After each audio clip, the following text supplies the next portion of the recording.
Coach, now you had a chance to look over the scrimmage results and the quarterback situation down at 3 plus the walk-on, and how do things stand going into the new week? Good. I mean, the status quo is pretty much remain the same currently in the evaluation process and continuing to get guys the reps that that we need to get a great evaluation. So just got to keep competing at a high level and find the way to perform. What did you take away from that first scrimmage? Just the consistency is what this whole thing boils down to. And like I said, just trying to put them in as many game-like situations that we could possibly get them in before game time. So just the continual development of the position, understanding different looks, different defenses, and that was a great test to get them in game situations where they have to manage the offense, manage down the distance, manage situations, manage different opportunities, risk versus reward, things of that nature. So it was good to get those reps. How does Wyatt change the competition, if at all? Yeah, I mean, it's good to have him around. We had a little fun in the meeting because I just finished watching that deal on Netflix. So it's pretty good. He's a great kid. We're excited to have him around. Possibility of redshirting him this year? Yeah, I mean, that'll come down to Dan, but most likely we'll see. We'll cross that bridge when we get to it. What did you say to Elijah, or how involved were you in his decision? Pretty involved. I've been in constant communication with him. I wish him the best.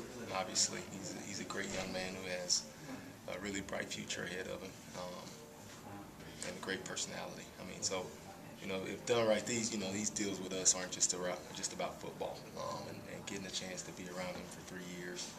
Hopefully,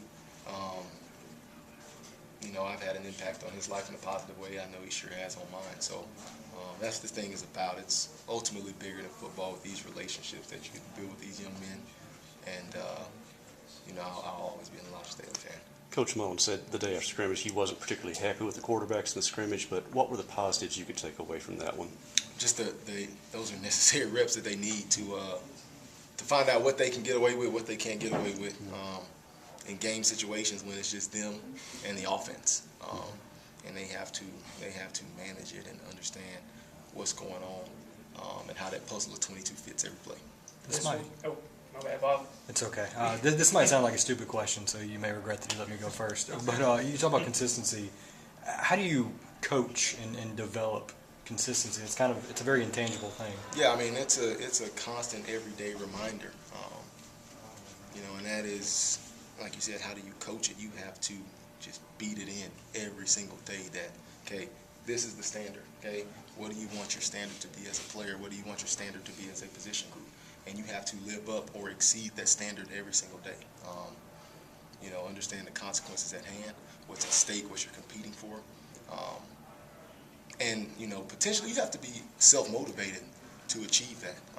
99% of the world can't do that. So, they have to understand that and meet that baseline of effort, intensity, focus, every single practice, every single workout, every single walkthrough, every single meal, everything that they do in every aspect of their life. They have to meet or exceed their baseline. Have you seen any separation so far, or is it still basically? It's been up and down. Kind of similar to how it was in the spring. So you see a guy play well one day, and then the next guy play well the next day. So we'll just continue to keep going throughout the evaluation process and see if some things clear up here pretty soon. If it was the day after the Egg Bowl, not the Egg Bowl, the Belk Bowl, and we said August 12th you still wouldn't have anyone emerged, would you be surprised by that? Probably. I mean, they all bring different things to the table and have different skill sets. I think in a perfect world you would probably like to have it defined in the spring. But, we don't live in a perfect world. So, you play the hand that you're dealt and continue to keep working and striving and giving yourself great opportunity. We mentioned Wyatt there too. Does he kind of ease the stress and possibly use him, say as a scout team guy and keep working with your primary three and not have to give somebody up once you're in decision? For sure, absolutely. That it's definitely some of that thought process that goes into it, and we'll see how it all fits together. How does that balance go? As long as the competition continues, of maybe guys could get frustrated, but also maybe because there's competition, it makes them try harder and care more. How does that balance? If you're afraid to compete, then you're not going to be the guy anyway. So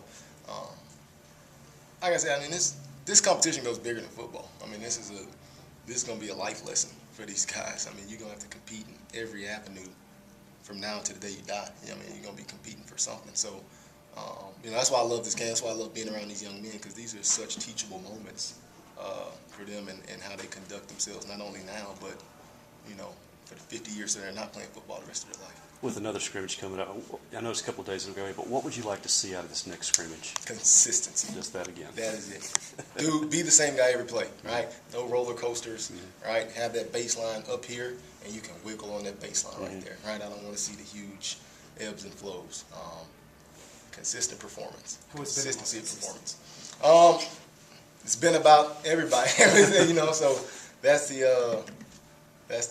deal that we're in right now. So does that make it much more about the floor rather than the ceiling, I suppose? If that makes sense? Yeah, I mean, a little bit of both. I think you want to be close to your ceiling and to your floor at all times. So the whole deal is just bringing that baseline level up and shrinking that gap.